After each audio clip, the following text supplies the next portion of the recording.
Hello, this is Bridget with Divine Essentials.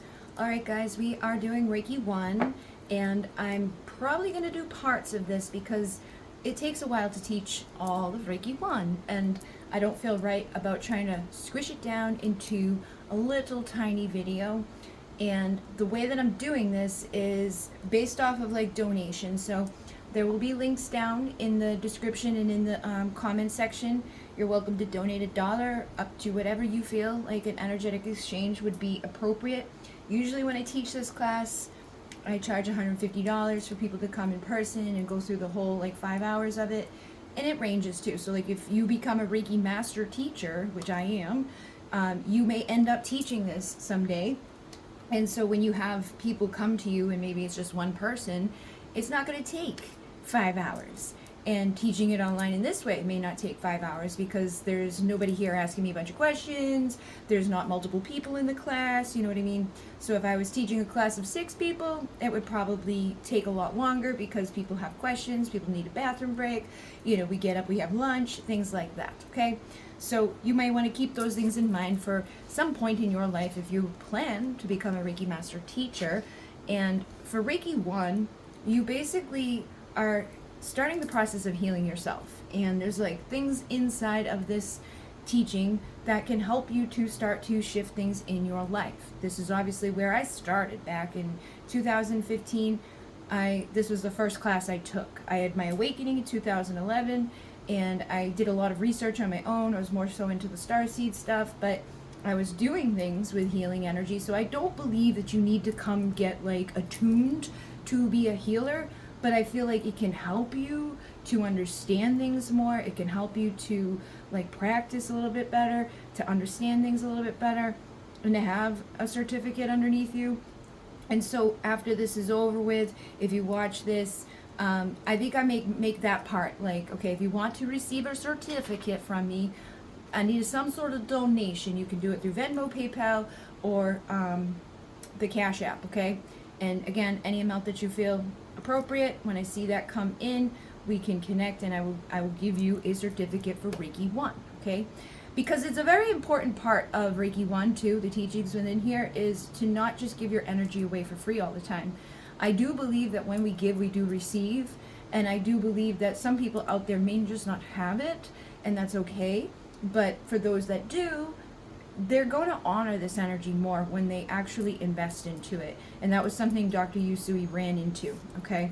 He's the one that brought us Usui Reiki. There are many Reikis out there. I talk about this with other people in my classes. Like when they come, I'm like, it's kind of crazy because Dr. Usui was like the original dude, and he's a part of our original lineage. So when you go through Reiki 1 with me, there's a set lineage that comes down to you through all of my my teacher and the teachers that taught them. So I will make these available for people to download. This is like a little mini Reiki 1 manual.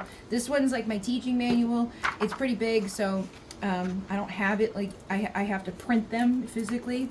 But this one I will make available for you so you can see and get all of the information that's in here.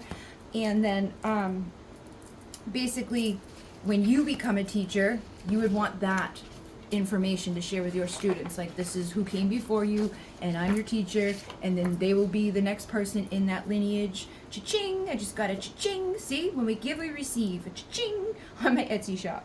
Okay, so Reiki is pronounced, and what I was saying before is there's a lot of Reikis out there. There's like Kundalini Reiki, this Reiki, that Reiki, crazy Reiki. This one is Usui Reiki. This is the one that's the beginning one that came before the others.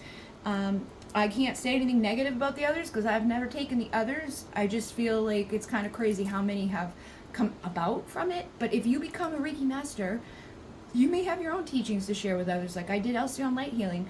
Other people taught other classes. I went with John Armitage's new Paradigm Master Transformation thing, and that's where I got the Vortex from. And then I went through the Mune Key Rites, but the Mune Key Rites came to me. Like, they weren't taking no for an answer. I needed to honor that, like, they wanted me to do that. So I did that, and that's a shamanic practice, 444 on the clock. So I have a lot of teachings underneath me, a lot of certificates actually physically underneath me. They're inside of that thing. So I've been doing this for many years, and I feel like it is a natural progress Just like people who become tarot readers, they naturally progress into wanting to, make their own tarot decks and oracle cards. They want to share the messages they're receiving in their own words. So you may want to share the energy that you're receiving in your own way and without limits and stuff, because it was kind of contradictory for me. I showed up to Reiki 1 and I had already been doing healing for people. My dad was in jail at the time, and I remember sending him healing and him receiving it, okay? And he's not the only person, but that's like one that sticks out in my mind, like, okay, he was not physically nearby, there's no way, but, and he's had crazy synchronicity and confirmations with the things that I've done with him in classes and stuff, but I felt limited when I showed up to Reiki 1, because my teacher was like, okay, this is for self-healing, I'm going to attune you, I'm going to put these symbols into your aura and activate you to be able to heal. But you can't do distance healing until you have Reiki 2 and you get those symbols and that attunement. And I was like, but I'm already doing it, so that doesn't make sense, And she recognized that, and she was like, you know what, I think you probably do better in New Paradigm. Because when we go into New Paradigm, John Armitage is all about, like, releasing the limits surrounding Reiki. We get rid of all of the symbols. We get rid of all of the things that he didn't really feel aligned appropriately for his energy and his teachings, right? But after I finished all of his stuff, I realized he put a big limitation in there where we're not allowed to teach it long distance. So I'm a New Paradigm master teacher, but in order for me to teach that class, I have to be physically with people. I have to order the manuals through his place. I have to get the certificates through his place. So he's actually put some more limits on it than what's on with the Reiki. And I feel like that's just like the ego coming through sometimes. And not to say anything bad about him, but I see those things manifest. It's like your whole thing is about throwing out the limitations, but then you put some big old limitations on it that don't exist within Reiki. So you're going to find what works for you. And I feel like if you're just at the beginning stages, it's good to learn as much as you possibly can and to take what resonates for you and to leave the rest. Don't get caught up in all the rules and the regulations and I feel like sometimes Reiki can come off very robotic for people, because like the Reiki music and stuff, it comes with a bell for every 3 minutes, and they have set hand positions, but those set hand positions are just kind of like the segue in to becoming a healer. I don't use set hand positions. I don't go like, okay, we got to always start here and then here and then here, and we got to wait 3 minutes for that bell. I don't do that, because you're thinking too much when you're doing all of that. You shouldn't be thinking when you're channeling. You shouldn't, and that again was part of the Armitage teachings, was like, we don't want to be drawing symbols and stuff, because then we're thinking about what symbol we need to do what thing we're doing. And so that takes us out of the channel, which I agree with that, and also putting those symbols into your aura, or drawing a certain symbol for power or for distance healing or for whatever it is that you're trying to connect to do, right? When you put that symbol into your aura and into your intention, you're limiting your frequency and your ability to that symbol and to what's intended within that symbol. So when I open the vortex with the New Paradigm, I'm opening up to the source of all that there is and an infinite potential. And when I open that vortex, I intend whatever I want, but I also leave it open so that the vibration can be matched to what that person needs. So instead of limiting it, we can expand it. And again, that's why I teach Reiki in a certain way. I don't teach it with like, you have to do this and you have to do that and you have to be this and you have to be that, because you don't. Your intention is key in everything that you do, and ki is energy, okay? So Reiki is pronounced Rei-ki in the Japanese character system, and it originated in Tibet. The top symbol Rei means spirit, ghost, and soul, and the other part of ki can also be known as chi, prana, or energy. So it's like soul energy, light energy, conscious energy. And then with the Mune ki, again, ki within Mune ki is the energy part, but Mune is love, so it's love energy. You're going to see this across many things, the Buddhists and these guys and yoga and all of these practices, Tai Chi, they're using energy, they're using universal energy. And when you come onto this planet, there's such a call within us all to label everything and limit everything, and we want to segregate things, but it's like it's just an infinite expensive thing. Okay, so I'm going to give you a little brief history and about Mikao Usui, who he was searching for the Reiki. Okay, Reiki was rediscovered and revived in the middle of the 19th century by a Christian monk by the name of Mikao Usui. The story of Usui's search for the secret knowledge has been told many times by Grand Master Hawayo Takata. Takata is a woman that is a part of your lineage, and she shared it with many people. Okay, Usui was the principal of a Christian seminary in Kyoto, Japan. When his students asked him why they had not learned anything of the healing method used by Jesus, they asked Usui to demonstrate it for them, but he was unable to do so. And it was at that time that he decided to relinquish his position as principal for the seminary, and he left to study Christianity in a Christian country until he gained the knowledge. So his quest led him to America, and I always kind of giggle about that because for myself, when I think of ancient things and wisdom and healing and stuff like that, America is like the last guy on the list there. I feel like if you go to Japan, if you go to Tibet, if you go like to these other ancient places, I feel like they have like Peru, they still carry that wisdom, they still have that energy. That's like where these things originated from. So when I hear that he came to America, I'm like, America's like the newest baby on the block, and it's a melting pot of all those other places. And I feel like that's why we struggle a lot here with finding ourselves, because it's like you either have to be this or this, and if you do anything else, you're appropriating other cultures. But it's like the culture here isn't that cultured. There isn't that much wisdom within it. It's new, and it's very limiting sometimes, and there's a lot of like judgment within what's appropriate for me as a white woman. You know what I mean? And I just don't resonate with it. My soul doesn't resonate with it. So find what resonates for you. But yeah, he came to America, where he attended the University of Chicago and became a doctor of theology. However, he could not find any answers in the Christian writings regarding hands-on healing. Able to read Japanese, Chinese, English, Sanskrit, Usui searched Chinese scripts to no avail, and eventually traveled to North India, where he was able to study the holy writings. So Usui later returned to Japan, where he discovered some Sanskrit formulas and symbols in old Buddhist sutras, which seemed to hold the answers to his quest. At the time of his find, he was living in a monastery in Kyoto, from where he traveled to the holy mountain of Kiriyama. It was there that he decided to fast and meditate in solitude for 21 days with the hope of gaining contact with a level of consciousness described in the Sanskrit formulas. So upon his arrival at the mountain, he placed 21 small stones in front of him to enable him to count the number of days in his fast. And as each day passed, he would discard one of the stones. During his time on the mountain, Usui read the sutras, he sang and meditated, and nothing unusual happened until the last day. That is when he saw a shining light moving towards him at the speed of light, and it became larger and larger till it finally hit him in the center of his forehead.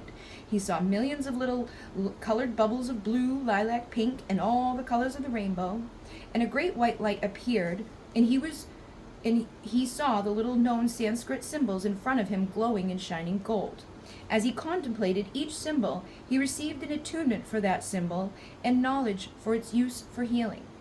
This was the birth of Usui's system of Reiki, as revealed to him from the Buddhist sutras. The healing miracles. When Usui returned to a normal state of consciousness, the sun was shining high in the sky, and he felt an elation of spirit and a sense of strength and energy, and thus he began his descent down the mountain. In his rush downward, he stubbed his toe on a rock, and he fell upon the ground. His toe was bleeding, and he instinctively grabbed his toe in both of his hands for a few minutes. The bleeding stopped, and the pain disappeared. That was his first miracle. Usui was very hungry, and he stopped at an inn along the wayside and ordered a large traditional Japanese breakfast. The innkeeper warned him not to eat such a large meal after fasting for so long, but Usui was able to eat it without any adverse effects, and that was his second miracle. The granddaughter of the innkeeper had a bad toothache from which she had been suffering several days. Usui laid his hand upon her swollen face, and she immediately felt better. She ran to her grandfather and told him that their guest was no ordinary monk. That was the third miracle. And these things, are natural within you too. when you stub your toe, when you hurt your elbow, you naturally grab those things because you intuitively, instinctively have that ability to soothe that, okay? So the birth of the ethical principles of Reiki. Usui returned to his monastery but decided after a few days to go to the slums of Kyoto to treat the beggars and help them to lead a better life. He worked for 7 years in an asylum treating many illnesses. One day, however, he noticed the same people with the same old faces kept returning.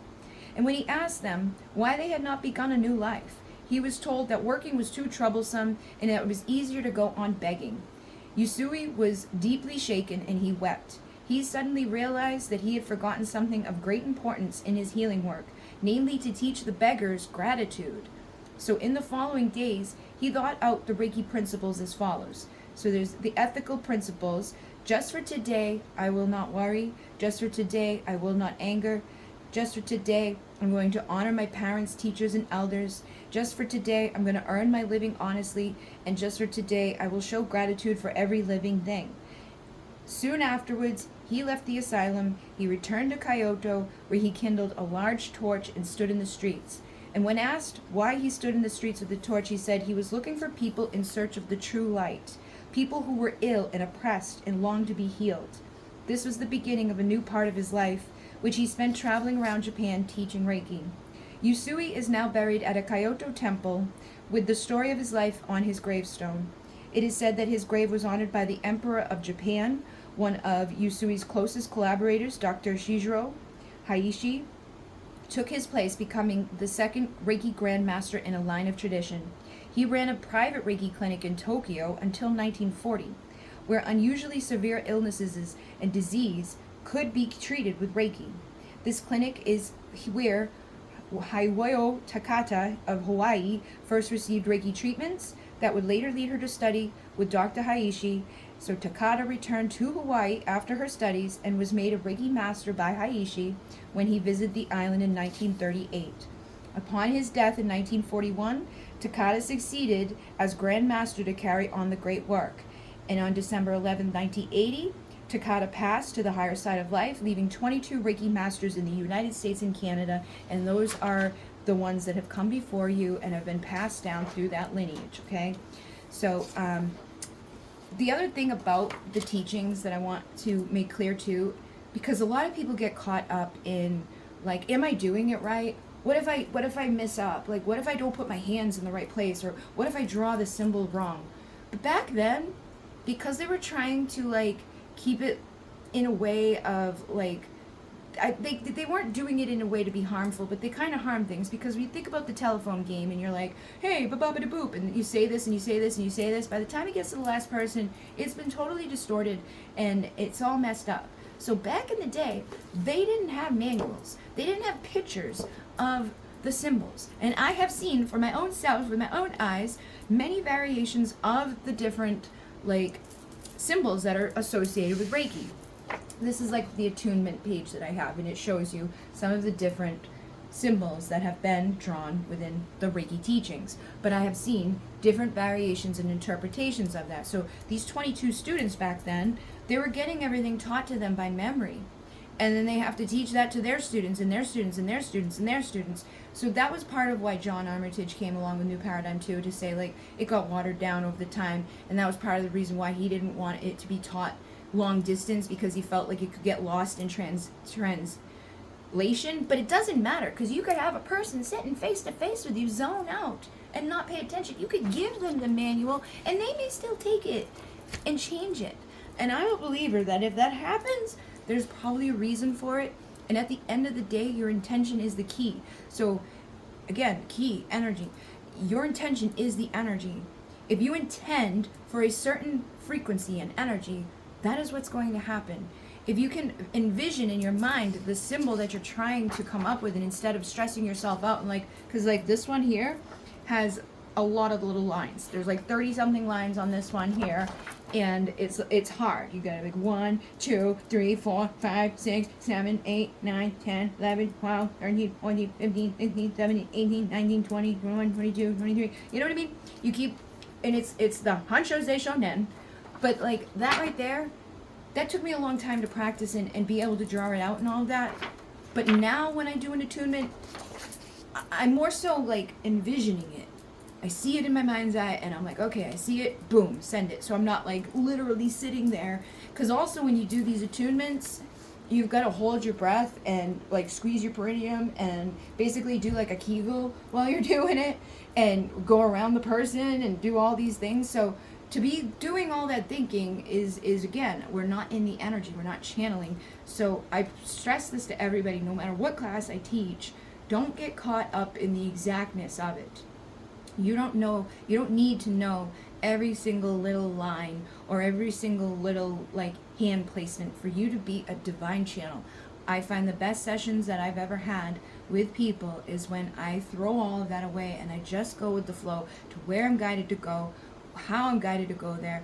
Yes, in the beginning it was helpful for me to learn these things, to practice these things, and to start with something of like, okay, I'm going to start at the head and then I'm going to do the forehead, and things like that. But now when I get a session, if I feel that when I scan that person and I feel that their energy is very scattered or something's messed up right here, I'm not going to start at their head, I'm going to start right here. But maybe I am going to start at the head. Maybe I am going to be guided there. It depends on the person. And that's why I think it's very important to not limit yourself in those ways. So another thing that we want to discuss is the healing crisis, okay? So when I give you the attunement for Reiki 1, there's going to be 21 days that follows that I do recommend that you do something every day, whether you're just self-healing one chakra at a time. You could start at the root and go to the crown, or you could start at the crown and go to the root. You could just intend to breathe and do some breath work. I do have a 21-day challenge on the channel that I just did recently, and that evolved over time. So you may find that your little daily thing that you set time to do every day may evolve over time. Maybe one day you're doing self-healing, the next day you're pulling cards, and the next day you're doing like a little ritual. I think that's natural and intuitive and good for you, okay? But you do want to do something every day. Now I've been doing the 30-day gratitude challenge, and that is also helping me. And again, a lot of people forget about the gratitude aspect of changing your life and healing, and it will truly change your life. Every single day that I have been doing the gratitude challenge, something good has happened. Some bird just went by, and I noticed energy healer here. So channeled through healing in touch, okay, or intention in touch. Your intention is key. But when you go through the healing, right, and I'm teaching you this, I'm going to attune you to this, you may have a healing crisis. And it's not a bad thing. I wish they didn't call it a crisis, because a lot of times it makes us expect something bad. And it doesn't necessarily have to be bad. I don't think it's bad at all. I think what happens is you start to notice things that are out of alignment with you. You start to see the people that are not serving you. You start to see the beliefs inside of yourself that are limiting you. You start to see the cycles that are repeating. You start to recognize things that may have gone under the radar before because you weren't as attuned to the energy, and you weren't intending so much to grow and to heal. You weren't focused on it, so you may have been coasting through things. So I look at the healing crisis as more of a purging and a clearing and an awareness to things that you weren't aware of before, but it's ultimately going to take you to a new beginning, okay? Beginnings and endings are one and the same, and it's going to help to take you to oneness. And if you feel like you're starting to struggle, or you have a day where you get emotional, like I just taught Reiki 1 to another person recently, and she messaged me a couple days later because she works in the hospital, she's near people who are passing away, and she's like, is it normal for me to be like really heightened in my emotions? Like it just heightened everything that she was going through, like more emotional, more angry with things, more triggered by stuff. And I'm like, yes, that's exactly what can come up from it, but it's not going to last. And it's a purging, and it's a recognition. Like, okay, that person at work is really pissing me off because I don't belong in that frequency with that person. Like, we are, and it's a good thing. It shows you that you're rising up and that you're no longer vibing at those places that you were once just allowing yourself to stay stuck within, okay? So pray and ask Spirit to like help you get through those things. And you must ask to receive. If you don't ask, they can't help you because you have free will. So all cure starts from within, out, and from the head down, and in reverse order as the symptoms have appeared. If Spirit leads you to it, Spirit will lead you through it. The healing crisis is nature's way It is the body itself that has makeup and materials that produce the crisis. It requires energy to have a crisis. It takes activity of blood cells and power of the tissue structure. It takes reserve to go through a healing crisis, and the body will not produce it unless it is able to go through it. We cannot put a new foundation in the body without first cleansing the body, a process that is not always comfortable. Cleanup reactions are adjustments by the body to keep itself whole and functioning. If there is a pileup of waste matter accumulating in the immune system, may decide it's time to clean it up. It then provokes, say, maybe a cold or some other mucus discharge to flush out the obstruction, calling in an army of bacteria to help dispose of that stuff. During a healing crisis, a great deal of toxins may be pulled out of the body tissues and put back into the circulation in order to be eliminated. During the process, some uncomfortable symptoms may occur, such as general fatigue, pains and aches, headache, low back pain, joint pain, skin discharge, unusual sweating or body odor, frequent urination, bathroom changes, fever or feeling of coldness, temporary cessation of menstruation or decrease in sexual desire, mental irritability, restlessness, dreams, etc. Now, if you go watch any one of the freaking things out there for our little awesome sauce pharmaceutical people who are like, take this, and sometimes death, this isn't going to do that to you. This isn't going to be a long-lasting thing for the rest of your life. Oh, now I'm taking this to mask this problem, and I'm going to get all these other symptoms to mask this problem. This is going to clear it out, okay? This is why I didn't go get a bunch of medicine and shit when I had Lyme. I found natural ways to help me get through it. I found, I trust my intuition. When my feet were bleeding, huge holes on top, still got scars that on top of both of them, I didn't go to the doctor because I didn't trust them. I know. It was a part of my process. It was also my feet. And I knew I wasn't on the right path. And so I was being shown physically that you're not on the right path right now. And you need to change things inside of yourself and around yourself. And now that I'm putting on myself onto that path, my feet have healed and I'm all good and they don't hurt. And I have no pain in my ribs. I can breathe again. Even when people come at me and try to trigger me again, I don't let it get in on the physical level because it's not worth it. I don't want to be angry with anybody because it's not worth it. I don't care. My dad asked me recently about something. He's like, I know this must hurt you because somebody did something pretty fucked up. Really fucked up when you think about it. And I'm like, yeah, it bothers me, but I'm used to it too. I'm kind of used to it at this point. And it's not a reflection of me. I didn't do anything to the person to have the outcome that has become. I didn't do anything. So I'm not going to hold guilt for that. I'm not going to hold sadness for that. I'm not going to get angry about it because it's literally not going to do anything about the circumstance. It's not going to change it. It's just what is. And it's obviously for a reason. It's for my highest and best or it wouldn't be happening. So you may start to see things in that way too. Instead of being a victim of stuff or feeling like everybody's out to get me. There are people out there that may be out to get you, but they can only get you if you believe that they're gonna. Or you give them that power to keep doing it, or you keep getting angry at people, or you keep getting sad because of people. Hawk, you gotta shift your perspective up and not let that stuff, harm you. And when these things happen, you may have a breakout, you may have a bad day, you may get moody for a little bit, but you're not masking your symptoms. You're not causing new ones. You're actually healing on a deeper level. So the healing crisis may last from a few hours to a few days, and only in rare cases would it be a few weeks, and that would probably be indicative of where you're at and what's going on in your life. The healthier our general condition, the fewer symptoms there will be. The more the body has to clean up, the stronger and or the longer the discharge and reactions will be. They will also be more pronounced if a change in your diet is abrupt, less so if it is gradual. So during the healing process, the body brings back old diseases in reverse order, especially if the diseases have been suppressed through medication. It is like a movie seen backwards. However, the eliminative process brings back old troubles in such a way that it inspires one to live an entirely different life so that we are finished with the old way of living and those old, because that's just like a freaking constant crisis for some people out there. They're just constantly not well and they're not getting better. They're just putting things on top of it. So the healing crisis differs from the disease process in that it is a blessing and not a curse to the body. Though the manifestations may be similar, the healing crisis is brought about through an accumulation of health in the body, and the active healing power carries the person through. A healing crisis comes right after that person is feeling their best, usually following a positive change in lifestyle such as better diet, high quality food supplement, faster detoxification cure, giving up smoking, alcohol or drugs, a new exercise program such as yoga, or a new spiritual discipline such as meditation or Reiki. There is a feeling of well-being at the core during the healing crisis that is deep down inside. It feels okay, while a sickness feels like something is definitely wrong. And again, when I had the Lyme, it was scary, right? But like deep down inside, I knew I was gonna get better. I knew I didn't need to go to the doctor to do it. I knew that I would find the way.